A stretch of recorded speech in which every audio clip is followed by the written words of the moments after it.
Welcome back to another technical deep dive here in the debug zone.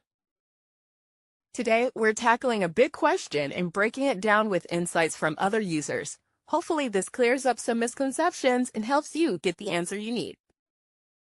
So, buckle up, stay a little curious, and let's jump right in.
And that's a wrap.